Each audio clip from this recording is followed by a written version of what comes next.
दोस्तों स्वागत है आप सभी का हमारे इस वीडियो में। दोस्तों मैं गोविंद जायसवाल। दोस्तों आज का जो हमारा टॉपिक है वो है विद्युत स्थितिज ऊर्जा, और हमने इसकी सबसे पहले यहाँ पर परिभाषा लिख दी है। इसको यहाँ पर पढ़ेंगे और उसके बाद में चित्र के माध्यम से समझेंगे।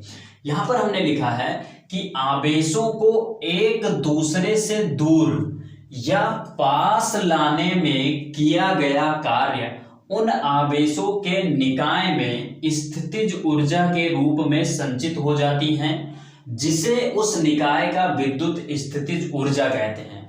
कहने का मतलब क्या है कि मान लेते हैं कि यहां पर कोई एक धन आवेश है, मान लेते हैं ये Q1 है, और यहां पर कोई एक धन आवेश है, इसको मान लेते हैं Q2 है, और ये जो धन आवेश है ये मान लेते हैं P बिंदु पर स्थित है, और ये जो धन आवेश है ये O बिंदु पर स्थित है।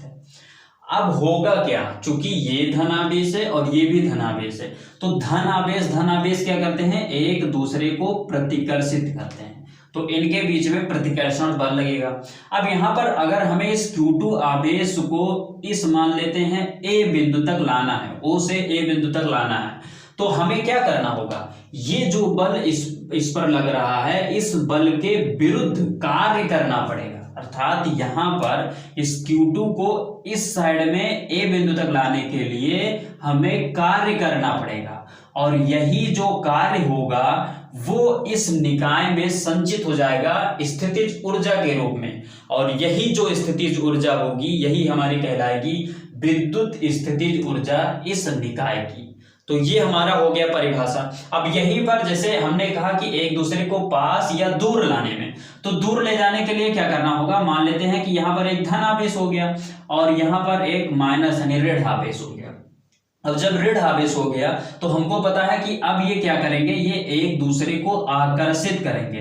तो ऐसे कंडीशन में इस माइनस वाले आवेश को अर्थात इस ऋण आवेश को अगर इस बिंदु से इस बिंदु तक ले जाना है, तो ले जाने के लिए क्या करना होगा, इस आकर्षण बल के विरुद्ध कार्य करना पड़ेगा। अर्थात इसको इस साइड में ले जाना है और इस पर बल किस तरफ लग रहा है, इस तरफ, तो इस कारण से यहां पर एक कार्य करना पड़ेगा, और यही जो कार्य होगा ये इस निकाय में संचित हो जाएगा, और यही जो कार्य होगा यही हमारा क्या कहलाएगा, विद्युत स्थितिज ऊर्जा कहलाएगा। तो आपको विद्युत स्थितिज ऊर्जा समझ में आ गई होगी। अब यहां पर हम दो बिंदु आवेशों के निकाय के स्थितिज ऊर्जा के बारे में बात करते हैं।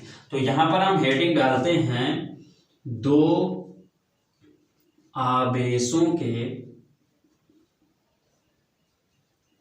निकाय का विद्युत स्थितिज ऊर्जा, यानी कि कोई दो बिंदु आवेश हैं और उसके द्वारा जो निकाय बनेगा उसके कारण जो स्थितिज ऊर्जा होगा उसका मान क्या होगा, इसके बारे में बात करेंगे। तो सबसे पहले हम यहां पर चित्र बनाते हैं। मान लेते हैं कि यहां पर कोई एक आवेश Q1 स्थित है, ये मान लेते हैं A बिंदु पर स्थित है, और यहां पर कोई एक बिंदु आवेश Q2 स्थित है, और ये मान लेते हैं B बिंदु पर स्थित है, और ये जो Q1 और Q2 स्थित हैं इनके बीच की जो दूरी है वो मान लेते हैं R है। इतनी बात हो गई। अब हम करेंगे क्या, एक क्षण के लिए हम क्या करेंगे कि इस Q2 को मान लेते हैं कि ये अनंत पर स्थित है, अर्थात इस बिंदु के पहले ये अनंत पर स्थित था Q2। अब इस Q2 को अनंत से इस B बिंदु तक लाने में किया गया जो कार्य होगा वही हमारा इस निकाय में स्थितिज ऊर्जा के रूप में संचित हो जाएगा, और वही क्या कहलाएगा, हमारा विद्युत स्थितिज ऊर्जा इन निकाय का। अर्थात ये निकाय AB जो है इसका जो विद्युत स्थितिज ऊर्जा होगा वो क्या होगा, इस Q2 को अनंत से इस B बिंदु तक लाने में किया गया कार्य। तो हमको क्या निकालना है, इस Q2 को अनंत से इस यहां पर B बिंदु तक लाने में किया गया कार्य। तो यहां पर हम लिखते हैं आवेश Q2 को अनंत से V बिंदु तक लाने में किया गया कार्य। अब किया गया कार्य हमारा यहां पर क्या हो जाएगा, चूंकि हमको पता है क्या होता है, W इजिकल टू क्या होता है, W इजिकल टू होता है QB, W इजिकल टू होता है QB। ये सूत्र हमको इसके पहले वाले डेरिवेशन में हम इसको पढ़ चुके हैं। तो जब यहां पर W इजिकल टू QB होता है तो हमारा आवेश क्या है, Q2 है, और विभवांतर हमारा हो जाएगा V। तो कुल मिलाकर यहां पर जब हम लिखेंगे तो हमारा क्या हो जाएगा, W इजिकल टू हो जाएगा Q2B। क्यों हो जाएगा, क्योंकि किस आवेश को लाया जाता है, Q2 को। तो इस Q2 को आवेश को हमें अनंत से जब हम B बिंदु तक लाएंगे तो किया गया जो कार्य होगा वो क्या होगा, W इजिकल टू हो जाएगा Q2B। ये हमारा हो गया इक्वेशन नंबर फर्स्ट। इतनी बात हो गई। और ध्यान दीजिए, इस Q1 के कारण इस B बिंदु पर जो विभव का मान होगा, इस Q1 के कारण इस Q2 पर जो विभव का मान होगा वो क्या होगा, यहां पर लिखेंगे Q2 पर Q1 के कारण विभव। तो विभव क्या हो जाएगा, B इजिकल टू, हमें पता है कि एक बिंदु, अब दो बिंदुओं के बीच में जो विभव का मान होता है वो क्या होता है, V is equal to 1/4 pi epsilon not into Q upon R होता है। यही हमारा होता है विभव का मान। इसके पहले वाले हम जो डेरिवेशंस आए हैं उसमें हम पढ़ चुके हैं कि दो बिंदुओं के बीच जो विभव का मान होता है वो ये होता है। अब ध्यान दीजिए, यहाँ पर जो विभव का मान होगा वो क्या होगा, इस Q2 पर Q1 के कारण विभव का मान होगा, अर्थात यहाँ पर मान क्या हो जाएगा Q1। क्यों, क्योंकि इस Q2 पर किसके कारण विभव का मान बताया जा रहा है, इस Q1 के कारण। तो यहाँ पर क्या हो जाएगा, Q1 हो जाएगा। तो कुल मिलाकर यहाँ पर क्या होगा, 1/4 pi epsilon not into Q1 upon R। ये इतनी बात हो गई। अब ध्यान दीजिए, यहां पर हम करेंगे क्या, यहां पर हम करेंगे कि ये जो W है, W का मान में हमारा क्या है, ये जो B है, B के स्थान पर ये वाला मान रख देंगे, अर्थात इसको हम इक्वेशन नंबर सेकंड बनाएंगे और यहां पर लिखेंगे समीकरण फर्स्ट में V का मान सेकंड से रखने पर, यानी समीकरण सेकंड से रखने पर। तो कुल मिलाकर हमारा क्या हो जाएगा, यहां पर हो जाएगा W, अर्थात यहां पर W हो गया, और इजिकल टू हो जाएगा, यहां पर B का मान सबसे पहले रख लेते हैं। तो B का मान हमारा यही तो है 1/4 पाई एप्सिलॉन नॉट इंटू, और उसके बाद में यहां पर Q2 है तो पहले यहां पर हम Q1 अपान R लिख लेते हैं। Q1 अपान R ये हमने लिख लिया, अर्थात इस B के स्थान पर ये इतनी वैल्यू हमने रख ली। अब बचा यहां पर क्या है Q2, तो यहां पर हम Q2 लिख लेते हैं, ये इस प्रकार से। तो हमें W का मान अर्थात कार्य का मान क्या मिला, 1/4 pi epsilon not into Q1 Q2 upon R। इतना बात हो गया। अब ध्यान दीजिए, हमने अभी परिभाषा से क्या पढ़ा है कि आवेशों को एक दूसरे से दूर या पास लाने में किया गया कार्य उन आवेशों के निकाय में स्थितिज ऊर्जा के रूप में संचित हो जाता है, जिसे उस निकाय का स्थितिज ऊर्जा कहा जाता है। अर्थात जो किया गया कार्य है, अर्थात इस Q2 को अनंत से इस B बिंदु तक लाने में जो किया गया कार्य है, यही हमारा क्या होगा, स्थितिज ऊर्जा U होगा। अर्थात यहां पर हो जाएगा U is equal to 1/4 pi epsilon not into Q1 Q2 upon R। यही हमारा क्या हो जाएगा, स्थितिज ऊर्जा हो जाएगा। तो ये हमारा हो गया दो आवेशों के निकाय का विद्युत स्थितिज ऊर्जा। तो ये इतनी बात हो गई। अब ध्यान दीजिए, ये वाली वैल्यू आप यहां से रट लीजिए, क्योंकि इसके जस्ट अभी हम तुरंत बाद एक दूसरा डेरिवेशन कराएंगे तो उसमें ये वैल्यू काम आएगा। तो यहां पर हमने दो आवेशों के निकाय के कारण विद्युत स्थितिज ऊर्जा को निकाल लिया। अब हम दो से अधिक आवेशों के कारण, तो यहां पर हम क्या करते हैं, इसको मिटा देते हैं। इस वैल्यू को आपको ध्यान रखना है कि अगर कोई Q2 आवेश को अनंत से किसी बिंदु तक लाकर निकाय की रचना करने में जो कार्य किया जाएगा उसका मान क्या होगा, W is equal to 1/4 pi epsilon not into Q1 Q2 upon R। ये चीज आपको ध्यान रखना है। तो ये हमारा हो गया। अब इसको हम यहां से मिटाते हैं और उसके बाद में अगले टॉपिक पर यहां पर हम चलते हैं। तो यहां से हमने इस चीज को कुछ इस प्रकार से मिटा दिया, ये यहां से।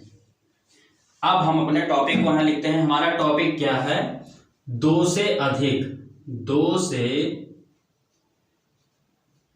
अधिक आवेशों के कारण, आवेशों के निकाय का विद्युत स्थितिज ऊर्जा। अभी तक हमने किसकी बात की थी? केवल दो आवेशों के निकाय के कारण विद्युत स्थितिज ऊर्जा की बात की थी। अब हम यहाँ पर दो से अधिक आवेशों के कारण विद्युत स्थितिज ऊर्जा का यहाँ पर हम मान निकालेंगे।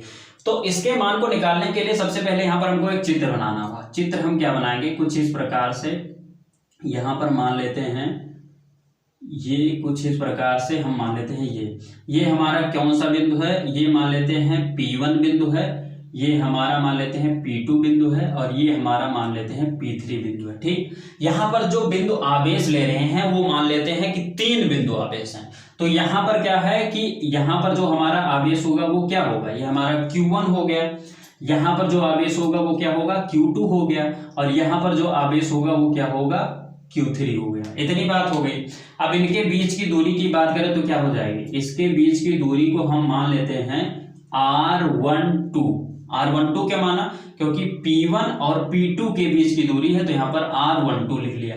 ठीक, अब यहाँ पर इसके बीच की दूरी मान लेते हैं, क्या है?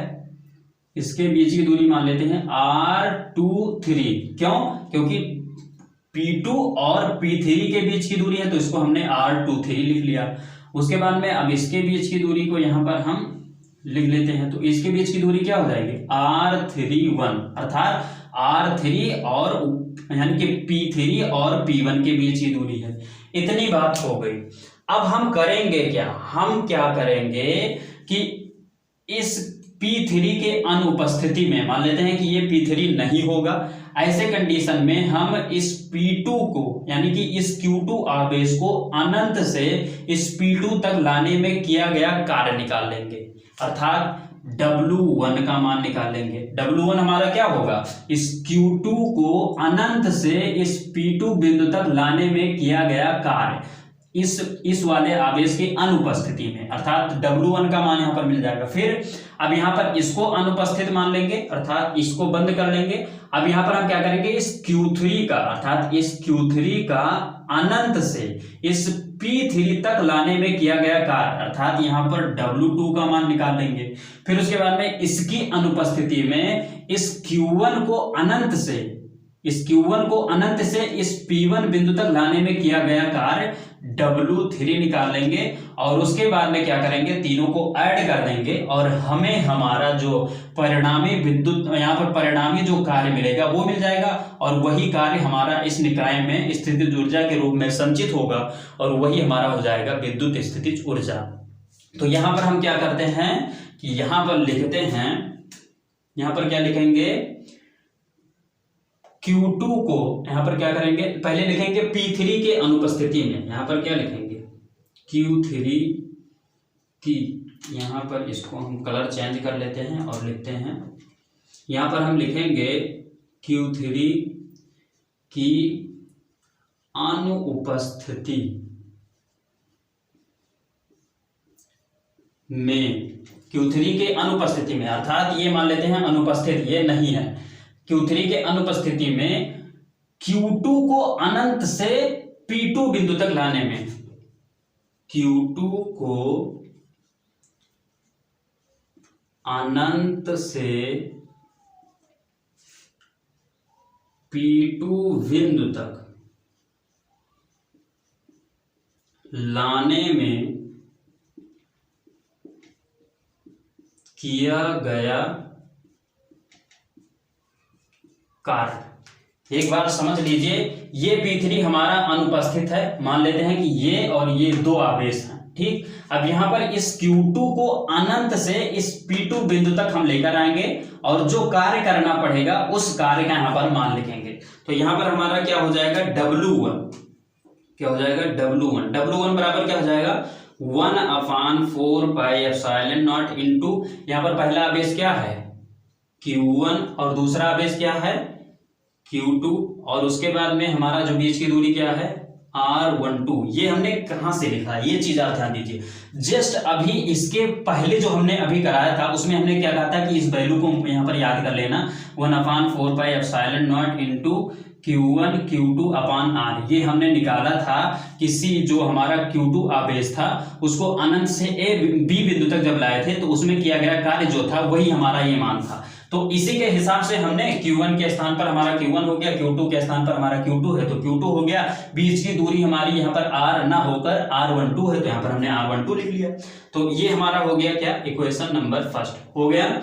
अब इसी प्रकार से यहाँ पर इस चीज को हम बार बार नहीं लिखते हैं, ध्यान दीजिए कि यहाँ पर जैसे अभी हमने यहाँ पर लिखा है Q3 की अनुपस्थिति में, यहाँ पर हम एक बार फिर लिखना चाहेंगे, अर्थात एक बार फिर लिखेंगे। आप जब नोट्स बनाएंगे तो उसमें क्या लिखेंगे, आप देखो Q3 की अनुपस्थिति में, अब यहाँ पर क्या करेंगे, इसके और इसके बीच में कार्य का मान निकालेंगे, अर्थात यहाँ पर P1 की अनुपस्थिति में यहाँ पर क्या लिखेंगे आप, चलो लिख देते हैं, यहाँ पर लिखते हैं P1 की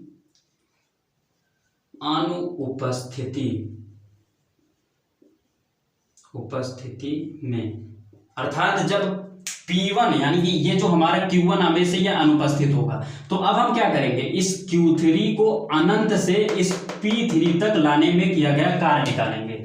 तो यहां पर हमारा क्या हो जाएगा, W2 इजिकल टू हो जाएगा 1/4πε0 इंटू, यहां पर क्या हुआ, आवेश हमारा क्या है Q2 और Q3 है, और ये हमारा क्या है, ये वाला आवेश जो हमारा Q1 आवेश है ये अनुपस्थित है, तो यहाँ पर Q1 Q2 हो जाएगा, Q1 Q यहाँ पर क्या है Q2 Q3 है तो यहाँ पर Q2 और Q3 हो जाएगा, और बीच की दूरी क्या है R23 तो यहाँ पर R23 हो गई। ये हमारा इक्वेशन नंबर 2 हो गया। और फिर यहाँ पर आगे लिखेंगे इसी प्रकार जो R3 यहाँ पर W3 का मान आएगा वो क्या आएगा, W3 में क्या होगा, ये वाला आवेश Q3 और Q1 की बात की जाएगी और ये वाला आवेश अनुपस्थित होगा, अर्थात यहाँ पर हम क्या लिख देंगे, यहाँ पर लिखेंगे Q2 की अनुपस्थिति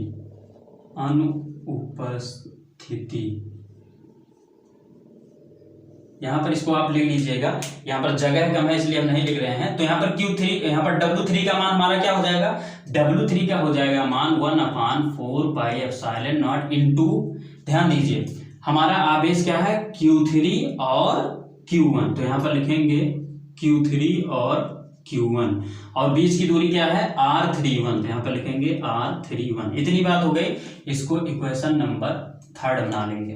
तो अब हमें क्या निकालना है, इस निकाय पर परिणामी कार्य का निकालना है, कार्य का मान निकालना है। तो हमारा यहाँ पर W बराबर क्या हो जाएगा, W बराबर हो जाएगा W1 plus W2 plus W3, यही तो हो जाएगा। तो यहाँ पर जब हम मान रखेंगे तो W1 के स्थान पर ये वाला मान रख देंगे, W2 के स्थान पर ये वाला मान रख देंगे, W3 के स्थान पर ये वाला मान रख देंगे। तो डायरेक्ट हम यहाँ पर क्या कर, चलो यहाँ पर लिखते हैं W इजिकल टू, यहाँ पर ध्यान दीजिए, यहाँ पर अगर आप देखें तो यहाँ पर 1/4πε0 और यहाँ पर 1/4πε0 और यहाँ पर 1/4πε0, अर्थात जब तीनों स्थान पर इन मानों को रखा जाएगा तो तीनों में क्या पा जाएगा 1/4πε0। तो यहाँ पर 1/4πε0 कॉमन ले लिया जाएगा, कॉमन हो गया। अब अंदर क्या बचेगा, Q1 Q2 अपान R12, यहाँ पर क्या बचेगा Q1 Q2 अपान R12, ये हो गया। उसके बाद में हमारा क्या बचेगा, प्लस लगाकर ये हमारा कॉमन ही हो गया, Q2 Q3 अपान R23 बचेगा। तो यहाँ पर लिखेंगे Q2 Q3 अपान R23 बच गया, ठीक। उसके बाद में हमारा अगले पद में यहाँ पर जब W3 का मान रखेंगे तो ये तो हमारा कॉमन ही हो गया, यहाँ पर Q3 Q1 अपान R31 बचेगा। तो यहाँ पर लिखेंगे Q3 Q1 अपान R31, ये इतना हो गया। अब ध्यान दीजिए, इसको हम समेशन के रूप में लिख लेंगे। कैसे लिखेंगे, ध्यान दीजिए, W इजिकल टू हो जाएगा 1/4πε0 इंटू, यहाँ पर हम एक समेशन का चिन्ह लगा देंगे, अर्थात ये योग के रूप में लिखा हुआ है तो इसको समेशन के रूप में लिख लेंगे। यहाँ पर हम क्या करेंगे, I बराबर 1 to कितना है, कितने आवेश हमारे हैं, हमारे आवेश 3 हैं, तो यहाँ पर हम क्या करेंगे 3 लिख देंगे, ठीक। और अगर यन अर्थात यहाँ पर जैसे 2 से अधिक आवेश हमने लिया, यहाँ पर अगर बहुत सारे आवेश होंगे तो यहाँ पर अगर यन आवेश है तो यन आवेश 5 आवेश है तो 5 आवेश, 6 आवेश है 6 आवेश, यहाँ पर ऊपर 6 तक कर दीजिएगा, ठीक। और आई और उसके बाद में जे बराबर लिखेंगे, जे बराबर, यहाँ पर ध्यान दीजिए आई बराबर 1 से लेकर 3 तक और जे बराबर 1 से लेकर 3 तक। अब यहाँ पर जो इसको हल करेंगे तो क्या हो जाएगा, यहाँ पर क्या करेंगे, Q1 के स्थान पर हम क्या रख देंगे, यहाँ पर रखेंगे हम I, ठीक। और Q2 के स्थान पर हम क्या रख देंगे, J, और उसके बाद में यहां पर हमारा हो जाएगा RIJ। ये चीज अभी मैं आपको तुरंत समझा रहा हूं। यहां पर कहने का मतलब क्या है कि यहां पर देखो I का मान हम एक बार 1 रखेंगे यहाँ पर तो हमारा Q1 हो जाएगा। उसके बाद में दूसरे पद में जब हम Q1 I के स्थान पर 2 रखेंगे, क्योंकि 3 तक बात हो रही तो Q2 हो जाएगा। तीसरे पद में जो आएगा तो I के स्थान पर जब 3 रखेंगे तो Q3 हो जाएगा। 3 पद तक हमें जाना था, 3 पद तक चले जाएंगे। फिर यहाँ पर J का मान 2 से स्टार्ट होगा तो यहाँ पर हम लिख देते हैं, चूंकि अब एक बार यहाँ पर और लिखेंगे, यहाँ पर लिखेंगे I does not equal to J। तो अब जब ये लिख दिए तो यहां से हमको क्या मिला कि ये जो I है ये J, मतलब जो I है ये J के बराबर नहीं है। तो ऐसे कंडीशन में क्या होगा कि J का मान हम एक बार 2 रखेंगे, फिर उसके बाद में एक बार 3 रखेंगे, फिर उसके बाद में एक बार 1 रखेंगे। तो इतनी बात हो गई। तो ये जो हमें मान मिला, ये वाला मान, ये हमारा क्या है, ये हमारा कार्य है इस पूरे निकाय में। ये जो विद्युत आवेश हमारे हैं इनको इनके द्वारा अनंत से लाकर निकाय की रचना करने में किया गया कार्य है ये। अब यही हमारा क्या होगा, यही हमारा U का मान होगा। क्यों? क्योंकि यही जो कार्य है ये इस निकाय में स्थितिज ऊर्जा के रूप में संचित हो जाएगा, और वही जो स्थितिज ऊर्जा होगी वही क्या कहलाएगी, हमारी विद्युत स्थितिज ऊर्जा। अर्थात यही जो कार्य है ये हमारा U का काम करेगा। तो ये हमारा हो गया 2 से अधिक आवेशों के निकाय का विद्युत स्थितिज ऊर्जा। दोस्तों उम्मीद करता हूं ये छोटी सी वीडियो आप सभी को अच्छी लगी होगी। वीडियो अच्छी लगी तो वीडियो को लाइक कीजिए, और दोस्तों यदि आप नए हमारे चैनल पर तो चैनल को सब्सक्राइब कर प्रेस कर लीजिए बेल आइकन को, जिससे कि आपको नए वीडियो का अपडेट मिलता रहे। तो दोस्तों बस यही पर दीजिए इजाजत। जय हिंद।